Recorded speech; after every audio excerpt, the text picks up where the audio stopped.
علیہ وسلم کے وصال ظاہری کے ایام قریب آئے تو حضور نے سرخ پٹی باندھی، تیز بخار ہے نبی کریم کو، 2 صحابہ سہارا دے کے مسجد میں لائے، نبی پاک علیہ السلام کو بظاہر سہارا دے کے لایا گیا۔ کریم رسول نے لوگوں کو جمع کیا، حضور آج کیا ہونے والا ہے، آج کیا کہا جائے گا، آج کس لیے میٹنگ بلائی ہے؟ نبی کریم کے کل صحابہ جب مسجد میں جمع ہوئے تو کھچا کھچ مسجد بھری ہے۔ وصال ظاہری سے چند یوم پہلے کی بات، نبی پاک نے فرمایا آج تمہیں کوئی جہاد کی ترغیب نہیں دینی، آج کوئی نیا پیغام نہیں دینا، آج تمہیں بتانا ہے کہ رب نے اپنے بندے کو اختیار دیا ہے، چاہے تو دنیا میں رہے، چاہے تو اس کی بارگاہ میں حاضر ہو جائے۔ اس عبد نے بارگاہ ربوبیت کی طرف لوٹنے کا ارادہ کر لیا ہے۔ حضرت صدیق اکبر رونے لگے تو صحابہ نے کہا تمہیں کیا ہوا؟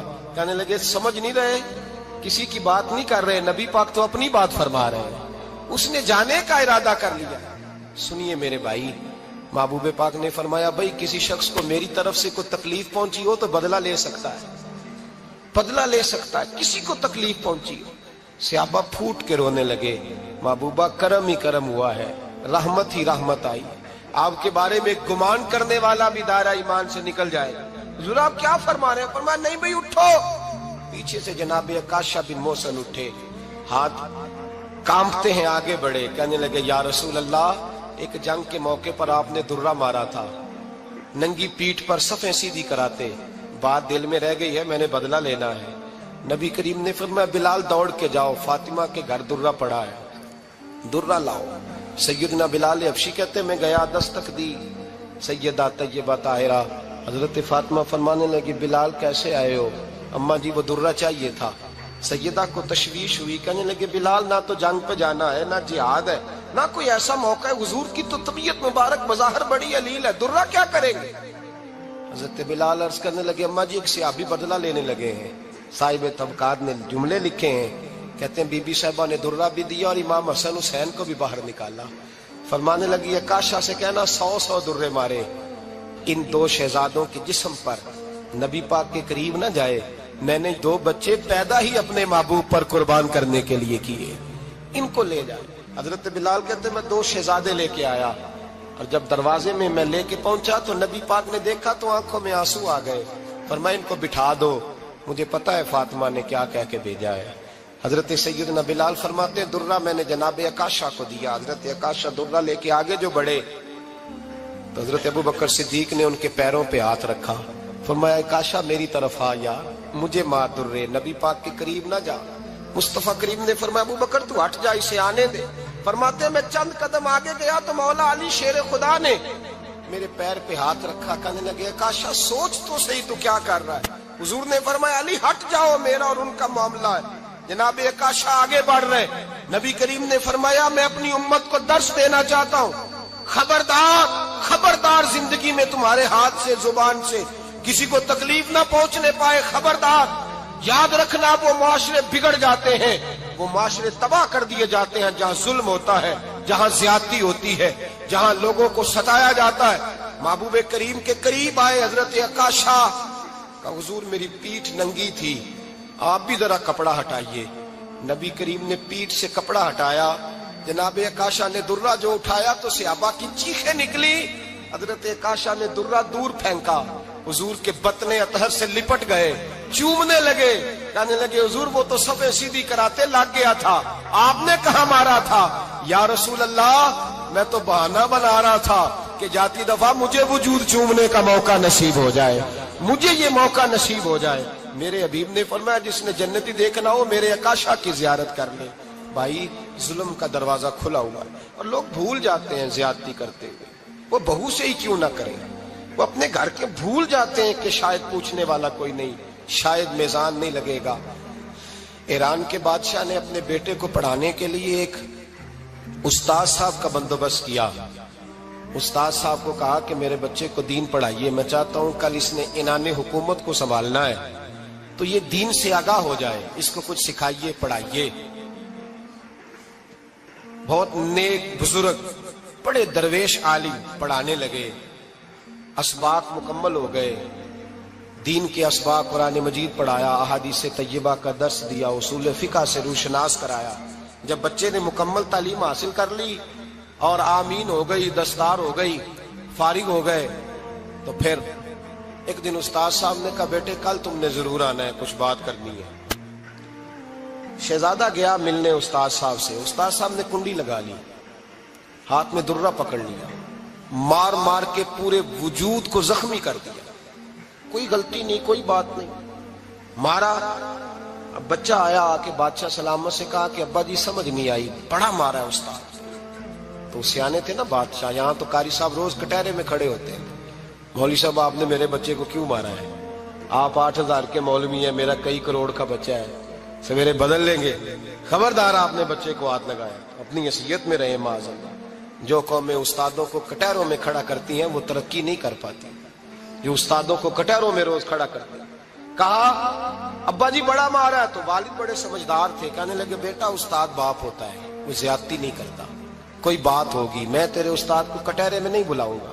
اماں سے بات کی، اماں کہنے لگی بیٹا میں تیرے باپ سے کیسے بات کروں، ڈر آتا۔ وقت گزر گیا، 22 سال بیت گئے، 22 سال گزر گئے، بادشاہ کا انتقال ہوا، شہزادہ تخت پہ بیٹھا، پہلا حکم یہ دیا کہ میرے استاد کو بلاؤ، پہلا حکم۔ استاد جی بوڑھے ہو گئے تھے، چھڑی کے اوپر ٹیک لگا کے آئے اور بھویں سفید ہو کے جھک گئی تھیں، یوں آنکھ کھول کے بڑی مشکل سے دیکھا، کہنے لگے شہزادے حکم ہو۔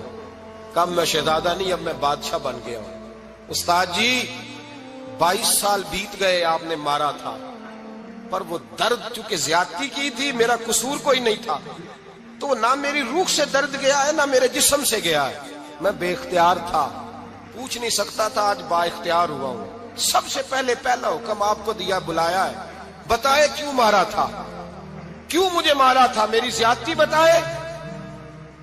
تو استاد، بوڑھے استاد کی آنکھیں آنسوں سے بھر گئی، کہنے لگے بیٹے بس آج کے دن کے لیے مارا تھا، یہ جو دن آ گیا نا میری زندگی میں اس لیے مارا تھا، یہ میں چاہتا تھا میری زندگی میں وقت آئے، آج کے بس میری مراد پوری ہو گئی۔ کہا صاحب کس لیے، مجھے بھی سمجھائے۔ آپ فرمانے لگے کتنی دیر ہو گئی تجھے مار کھائے ہوئے، کتنا زمانہ بیت گیا؟ کہنے لگا 22 سال۔ فرمایا زخم بھولے تو نہیں، درد ختم تو نہیں ہوئی، تمہیں بات 1 منٹ کے لیے بھی تمہارے حافظے سے محو تو نہیں ہوئی؟ کہا استاد جی روز رات کو یاد آتی، روز خیال آتا تھا۔ استاد کہنے لگے بھائی تو بے اختیار تھا، پوچھ نہیں سکا، 22 سال تجھے یاد رہا، مجھے پتا تھا تو ایک دن حکمران بنے گا، میں نے تجھے اس لیے مارا تھا کہ بیٹے یاد رکھنا، کسی پہ ظلم نہ کرنا، اگر تجھے 22 سال تک یاد رہا ہے تو جس پر تو ظلم کرے گا اسے بھی قیامت تک یاد رہے گا، اور یہ یاد رکھنا تو آج با اختیار ہوا تو تو نے مجھے بلا لیا ہے، قیامت کے دن غریب با اختیار ہو جائیں گے، مظلوم با اختیار ہو جائیں گے، وہ با اختیار ہوں گے، للہ الواحد القہار، رب کریم کی بارگاہ کے اندر ان کا اختیار ہوگا، اکیلے اللہ کی حکمرانی ہوگی، پھر وہ بلائیں گے، بڑے بڑے کج کلا دنیا میں جن کی پگڑیاں اونچی تھیں وہ سر جھکائے کھڑے ہوں گے، دنیا میں جو ڈکٹیٹر بنتے تھے ان کی پشتیں لال ہوں گی، ان کو غدار لکھا جائے گا، قیامت تک نہیں بھولے گا۔ ظلم کرنا تو سوچ سمجھ کے کرنا، اتنا کرنا جتنا تم سہ سکتے ہو، اتنی زیادتی کرنا جتنی قیامت میں تم برداشت کر سکتے ہو۔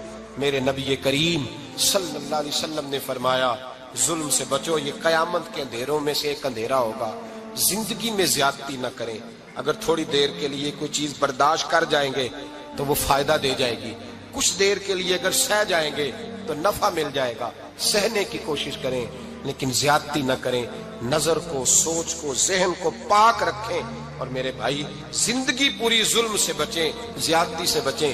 امیر المومنین حضرت جناب سیدنا عمر فاروق رضی اللہ تعالیٰ عنہ رات گھر میں تھے تو رونے لگے،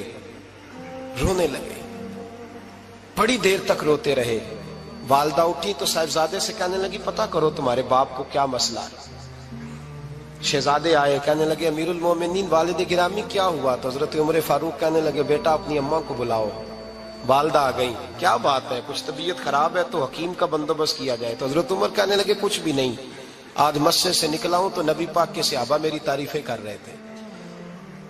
یہ حضرت فاروق اعظم کے وصال کے قریب کے دن ہے، تعریفیں تو حضرت یہ رونے کی بات ہے کہ خوش ہونے کی؟ آپ فرمانے لگے نہیں، سوچتا ہوں باہر تو میں اچھا رہا ہوں، پتہ نہیں گھر میں ہی کوئی زیادتی نہ ہو گئی ہو، پتہ نہیں تمہارے ساتھ بھی میرے معاملات ٹھیک تھے کہ نہیں۔ صحابہ تو تعریف کرتے ہیں، رو رہا ہوں تمہاری وجہ سے نہ الجھ جاؤں، بیوی ہی نہ کہے میرا حق ہی ادا نہیں کیا۔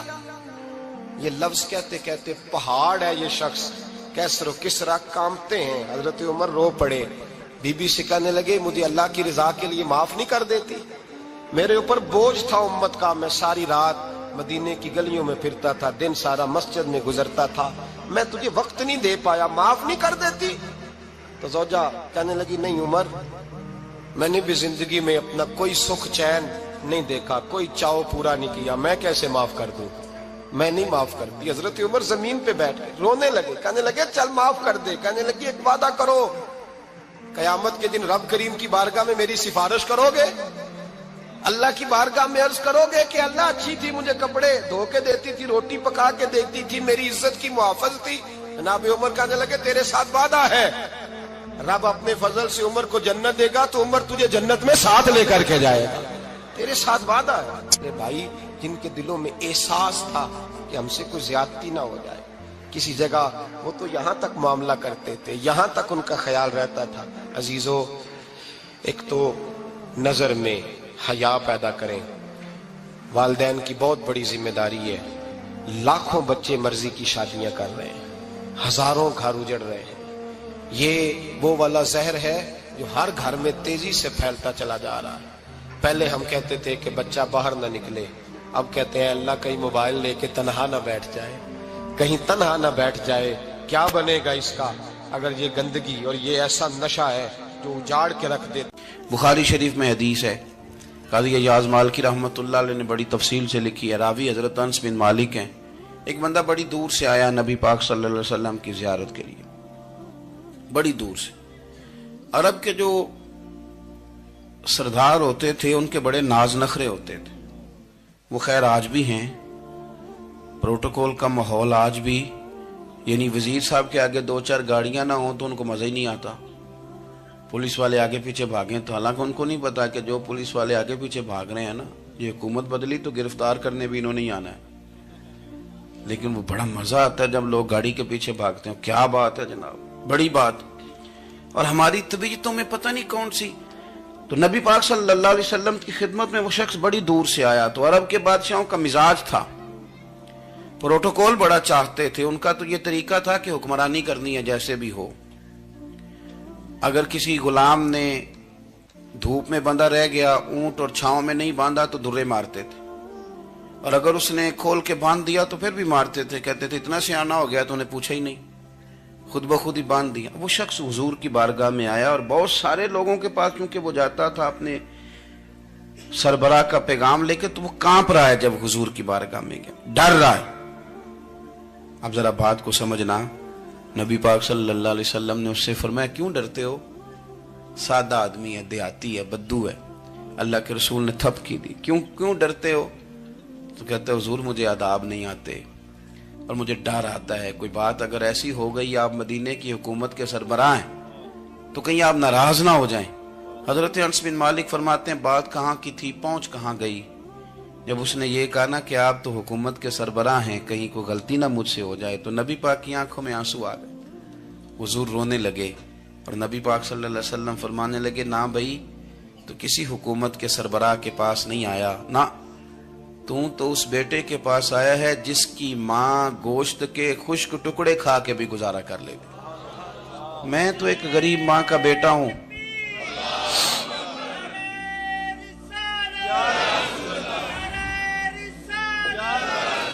بھائی اگر آپ کا یہ ذوق بن جائے، دیکھو نا آج تو لوگ بھول جاتے ہیں نا، کپڑے بدل لیتے ہیں تو وہ سمجھتے ہیں کہ شاید سارا کچھ ہی بدل گیا، یعنی گاؤں سے آ کر پڑھنے والے بھول ہی گئے ہیں کہ کس کی ماں نے کتنا زیور بیچا تھا۔ لوگ بھول جاتے ہیں چیزوں کو، اپنے ماضی کو یاد رکھیں، آپ لوگوں کے ساتھ پیار کریں، آپ لوگوں کو موقع دیں، آپ تھوڑی سی اور کوشش کریں اس شخص تک جانے کی جو آپ کو مایوس نظر آ رہا ہے، پریشان نظر آ رہا ہے۔ یہ ہمیں میلاد والے محبوب صلی اللہ علیہ وسلم نے درس دیا۔ ایک اور پہلو، حضور سید عالم صلی اللہ علیہ وسلم نے، ہمارے ہاں نا ابھی بھی برادری کی تقسیم ہے، ابھی بھی اور کچھ میں نے ایسے کمزور لوگ بھی دیکھے. یہ اس طرح کی حرکتیں ہارے ہوئے لوگ کرتے ہیں. ہارے ہوئے لوگ جو اپنے آپ کو سمجھتے ہیں کہ میں کوئی بڑا آدمی ہوں. بڑا آدمی تو اپنے اخلاق سے ہوتا ہے, اپنے کردار سے ہوتا ہے, اپنی سخاوت سے ہوتا ہے, لوگوں سے پیار کرنے سے ہوتا ہے. باقی یہ کہ بیٹھ کے کہانی سنانا کہ میں بڑا کچھ کرتا ہوں, تو جو کچھ کرتا ہوتا ہے اسے سنانے کی کوئی ضرورت ہے. ایک اور بہت سارے لوگ آپ تعزیت کرنے جائیں نا والد کے انتقال کے بعد, تو ان بیچاروں کو بتانا پڑتا ہے کہ ابا جی میرے بغیر دوائی نہیں کھاتے تھے. تو میں کہتا ہوں اگر تیرے بغیر نہیں کھاتے تھے پھر بتانے کی ضرورت نہیں, پھر تو سارے گاؤں کو پتا ہوگا کہ تیرے بغیر نہیں کھاتے تھے. اور اگر کوئی دال میں کالا ہے تو پھر تیری وضاحت کوئی بندہ قبول نہیں کرے گا. تو آپ کو بتانا کیوں پڑ رہا ہے, اور آپ بار بار اس بات کا ذکر کیوں کر رہے ہیں کہ ہم بہت بڑے قبیلے کے ہیں؟ صاحب اگر آپ بڑے قبیلے کے ہیں تو پتا ہوگا سارے علاقے کو آپ کتنا لوگوں کا خیال کرتے ہیں, آپ کس قدر محبت کرتے ہیں, آپ کا انداز کریمانہ کس طرح کا. پھر آپ کو بتانے کی کوئی ضرورت نہیں ہوتی, پھر خود بخود خبر ہوتی ہے. حضرت سیدنا ابو ذر غفاری رضی اللہ تعالیٰ عنہ, قبیلہ بنو غفار ایک بڑی شاخ تھی قبیلوں میں سے. جو لوگ اس زمانے میں مالدار قبیلوں سے تعلق رکھتے تھے ان میں سے ایک بڑا نام تھا. ساری زندگی چودراہٹ کی, لیکن میلاد ایک انقلاب کا نام ہے. میں میلاد منانے والے دوستوں سے گزارش کرتا ہوں کہ آپ ہر سال میلاد منائیں, اور ہر سال میلاد کے بعد آپ تھوڑے بدل بھی جائیں, یعنی تھوڑے سے بدل جائیں. کچھ لوگ کہیں یار یہ داڑھی میں نے نا 12 ربیع الاول والے دن رکھی تھی, یہ میری میلاد والی داڑھی ہے. اور داڑھی رکھیں بھی نبی پاک کی مرضی کی. کس کی مرضی کی؟ نہ ناراض ہو جائے جی میں ٹور چلا بس. کس مرضی کی جی؟ اپنی مرضی کے نہیں. داڑھی کا وزن کو نہیں ہوتا کہ پوری مٹھی رکھیں گے تو آپ کو کوئی دقت ہوگی, کوئی وزن نہیں. پوری رکھیں, جو حضور کا طریقہ مبارکہ ہے جو ہمیں ملتا ہے اس پر آپ توجہ فرمائیں. تو میں جو بات عرض کرنے جا رہا ہوں وہ میلاد انقلاب ہے. حضور سید عالم صلی اللہ علیہ وسلم کی بارگاہ میں آنے سے پہلے لوگ کچھ اور ہوتے تھے, اور یہاں سے ہو کے جاتے تھے تو پھر ان میں تبدیلی آتی تھی. میں سارا دن کرامتیں سناؤں نا کسی کو اپنے پیر صاحب کی, اور اپنے گھر میں بھی کہ میرے حضرت بڑے, میرے استاد بڑے, لیکن بیوی کے ساتھ اگر میں ترش لہجے میں بات کروں گا تو وہ کہے گی یہ سکھاندے نے تینوں پیر صاحب. دوست کہیں گے یہ سکھاتے ہیں آپ.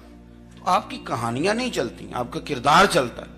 حضرت ابو ذر غفاری رضی اللہ تعالیٰ عنہ فرماتے ہیں چونکہ میں چودھری تھا, سیدنا بلال حبشی رضی اللہ تعالیٰ عنہ کے پاس میں بیٹھا تھا. کسی بات میں بات آگے بڑھی اور بڑھتے بڑھتے بات شکنجی تک چلی گئی. رائے کے اختلاف نے باتوں میں تلخی پیدا کر دی, اور جب تھوڑے لفظ اور تیز ہوئے تو میں نے انہیں کہہ دیا چپ کر, تو ابشن کا بیٹا ہے.